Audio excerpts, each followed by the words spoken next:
हाम्रो जति घरमा भिड तपाईले कहाँ देख्नु भएको छ अहिले पनि आउनुस् एभ्री डे 200-300 मान्छे हुन्छ किन मेरो husband is a people's person उहाँले रोजै मान्छे भेट्नुहुन्छ बिकज उहाँ पनि ग्रासरुटबाट तर उहाँलाई भेट्न चाहिँ पहिला तपाईलाई भेट्न पर्छ रे मलाई कहाँ भेट्छ काम मिलाउनलाई चाहिँ मलाई कोही भेट्दैन तपाई आएर एकचोटी यहाँ स्पाई राख्नुस् मलाई फुर्सद हुनु मेरो बिहान रुटिन के हुन्छ म उठ्छु मेरो पाठ पूजा गर्छु पाठ पूजा गरेपछि मेरो फिजियोथेरापी गर्नै पर्छ त्यसपछि मेरो आफ्नो अरु काम हुन्छ म मान्छे भेट्ने काममा म लाग्दिन र जो मान्छेको काम हुँदैन तिनीहरूले भन्न ठान्छ मलाई नभेटेर भएन तर र अर्को पनि के हो भने हाम्रो पार्टीमा काम हो न हाम्रो पार्टी त एउटा कोलिसन हो नि त पार्टी भित्र नै कोलिसन छ जो मान्छेले भन्छ यो यसको भयो त्यसको भएन यो कोले सिफारिस गरे हुन्छ त्यहाँ अब यो ग्रुप ए को होला ग्रुप बी को होला ग्रुप सी को होला गुटहरुको महासंघ जस्तो छ नि त गुटहरुको महासंघ होइन यो इन्डिभिजुअलहरुको एउटा सम्मिलित पार्टी हो प्रिन्सिपल हाम्रो सबै एउटै छ र तर हाम्रो चाहिँ अब कसको पर्सनालिटी क्लास होला कसैको चाहिँ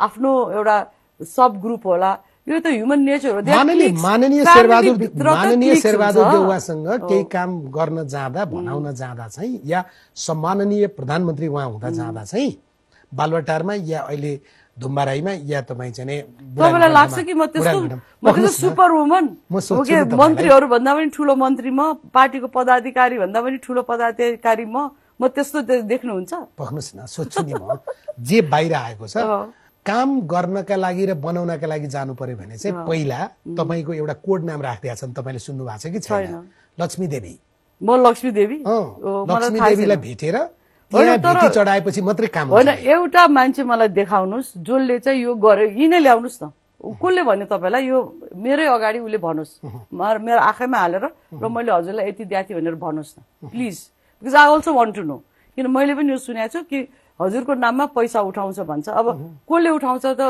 त्यो मान्छेले भनिदिनु पर्यो नि त फलाउनले गरिरहेछ भनेर होइन अब मेरो नाम लिँदैमा त्यो भन्यो नि त त्यो अमेरिकामा पैसा उठायो मेरो नाममा अब मलाई त भेटेकै छैन त दिन्छ किन फेरि अब तपाईले अर्को सोध्नु भएको थियो नि म मन्त्री भन्दा पावरफुल म प्रधानमन्त्री भन्दा पावरफुल भनेर सोध्नु भएको थियो नि नेपाली कांग्रेसबाट सरकारमा जानेको नाम पारित गर्नलाई या मन्त्री हुनलाई तपाईले मुन्टो नहलाउँदासम्म हुँदैन हो त सत्य हो नि बाबा हैन हाम्रो पार्टीमा हेर्नुस् लास्ट इलेक्सन के भयो दुई जना उठ्नुभयो गिरजा के रे शेखर कोइराला र शेरबहादुर देउवा हाम्रो पार्टीमा कति भोट सबैको छ त्यसपछि अहिले मन्त्रीमण्डलमा जहाँ जुन ठाउँमा बनेको पनि देउवाको टिमबाट आकाहरू र कोइरालाको टिमबाट आकाहरू र देउवाको टिमभित्र पनि प्रकाश मानजीको मान्छे अब अहिले त राष्ट्रपतिजीको मान्छे र विमलेन्द्रजीको होला अनि हाम्रो के रे सिटौलाजीको होला अब मेरो को हो त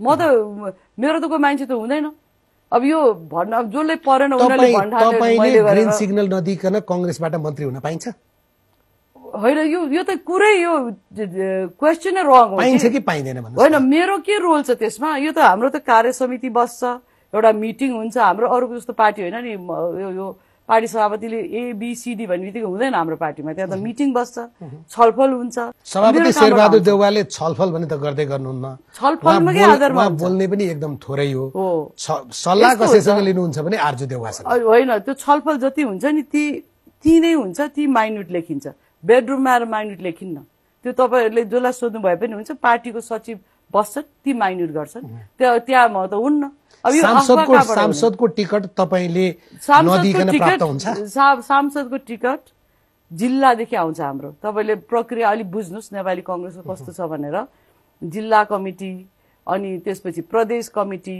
अनि त्यसपछि अब के छ अनि त्यो अब संघहरु हुन्छ हैन हाम्रो कोही भातृ संघहरुले सिफारिस गर्छ कोही अब शुभेच्छुक संघहरुले पनि सिफारिस गर्छ त्यसको आधारमा चाहिँ बनेर मान्छे एमपी हुन्छन् अब मैले 75-77 जिल्लाको हरेक मान्छे चुन्छु त मैले एबीसीडी भन्न सक्ने म त के महालक्ष्मी होइन म त महालक्ष्मी हुनु पर्यो यी बालुवाटारमा बसेर मेरो घरमा बसेर यसो हेर्दा यो ठाउँको यो ठाउँको यो ठाउँको यो भन्न सक्ने हुनु पर्यो अब त्यस्तो मलाई तपाईले सांसद भनेर नहुने त रोक्न सक्नुहुन्छ भन्ने त दाइ भाउजूको गिरोहबाट कांग्रेस जोगिएका दिनमा कांग्रेसमा आउँछु भनेर अहिले तपाईसँगै संघीय प्रतिनिधि सभामा निर्वाचित हुनुभएको सांसदले सार्वजनिक रूपमा भन्नुभयो नि उहाँले किन भन्नुभयो पार्टीबाट उहाँले ओडामा जित्न नसके मैले गरे हो त्यो उहाँकै कार्यकर्ताले उहाँलाई भोट हालेनन् पार्टीको महाधिवेशनमा लज्जास्पद हार हालेर ऊ पार्टी छोडेर गएको हो।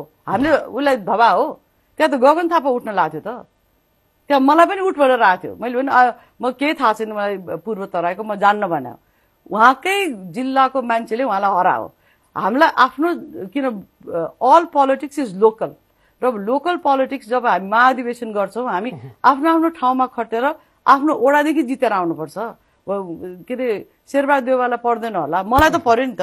म आफ्नो पोलिटिक्स गर्छु कि अरूलाई बिगारेर लाग्छु? मलाई त्यति टाइम हुन्छ र ओम्नी प्रेजेन्ट हुन्छु र म? तर उहाँले त अब त्यो सार्वजनिक सञ्चार माध्यमको अन्तर्वार्तामा तपाईलाई त महाभ्रष्ट नारीको संज्ञा दिनुभयो कि तपाईँ कानुनी कारबाहीमा होइन, म कार्यवाहीमा जान लाग्छु। सबै उहाँले बोलेको ट्रान्सक्राइब भइरहेछ र उहाँले मलाई केमा अक्युज गर्नु भएको छ भने हाम्रो गभर्मेन्टमै नभएको कुरामा पनि मैले गरेको देख्नुहुन्छ। अब उहाँलाई त म के भनौँ, अब मेरो टर्म छैन, तर I think he needs to get his head a bit examine जस्तो लाग्यो।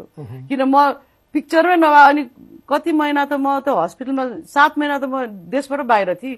त्यो बेला पनि मिल्छ भने हस्पिटलमा खुट्टा नटेक्न सक्ने बेलामा म त्यही काम गरेर बसौँला। आफ्नो health, I was fighting for my life. You think I will spend time doing all this silly things? र मलाई एउटा चाहिँ के पनि मलाई अचम्म लाग्छ भने हाम्रो नेपाली सोसाइटीमा अहिले एउटा यस्तो छ कि money is everything. For me money is not everything. म जुद्ध शमशेर महाराजको नातिनी हो। हिङ नभए पनि हिङको टाउलो त होला नि। I have seen lots of money in my life. I have seen what has happened to people who have earned money wrongly. Pratibha राणाको छोरी हो। प्रतिभा राणा विनोद शमशेरको छोरी हो नि। प्रतिभा राणा त ठकुरीको छोरी हो।